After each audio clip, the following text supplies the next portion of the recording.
संत गजानन महाराजांच्या पालखीचं मराठवाड्यात आगमन झालंय। पालखीत 700 वारकऱ्यांचा सहभाग आहे। गजानन महाराजांच्या पालखीचं ठिकठिकाणी जल्लोषात स्वागत होत आहे।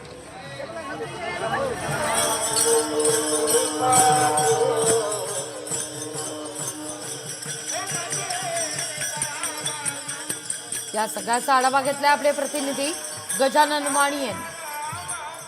संत गजानन महाराजांच्या पालखीचं आज मराठवाड्यामध्ये आगमन झाल्याचं पाहायला मिळतं। मी सध्या हिंगोलीच्या वाढोणा फाटीमध्ये आहे। बघू शकता की या ठिकाणी संत गजानन महाराजांची पालखी आता विदर्भातून जे आहे ते मराठवाड्याकडे दाखल झालेली आहे। बघू शकता की या पालखीमध्ये जवळपास आता या पालखीचं 56वं वर्ष आहे आणि 700 वारकरी या पालखीमध्ये सहभागी झाले। टाळ मृदुंगाच्या गजरामध्ये आणि गणगणात बोतीच्या गजरात ही पालखी जी आहे ते आता या पालखीचं मराठवाड्यामध्ये आगमन झालेलं आहे। हिंगोलीच्या जे वाढोणा फाटी आहे आणि विदर्भ आणि मराठी सीमेवर असलेली वाढोणा फाटी या ठिकाणी जे आहे ते गावकऱ्यांच्या वतीने या पालखीचं स्वागत करण्यात आलेलं आहे आणि संपूर्ण पालखीमध्ये शिस्त पद्धतीने या ठिकाणी जे आहे ते वारकरी पताकाधारी जे आहे ते सहभागी झालेले आहेत। या पालखीचा आजचा मुक्काम जो आहे तो हिंगोलीच्या सेनगाव शहरामध्ये असणार आहे आणि ही पालखी आता पंढरपूर विठ्ठलच्या दिशेने जे आता रवाना झालेली आहे। जवळपास या पालखीचं हे 56वं वर्ष आहे। संपूर्ण या पालखीचा 33 दिवसांचा संपूर्ण प्रवास असतो। जवळपास संपूर्ण दिवसभरामध्ये ही पालखी जी आहे ते 30 किलोमीटरचा प्रवास पार करत ही संपूर्ण पालखी मार्गस्थ झालेली आहे।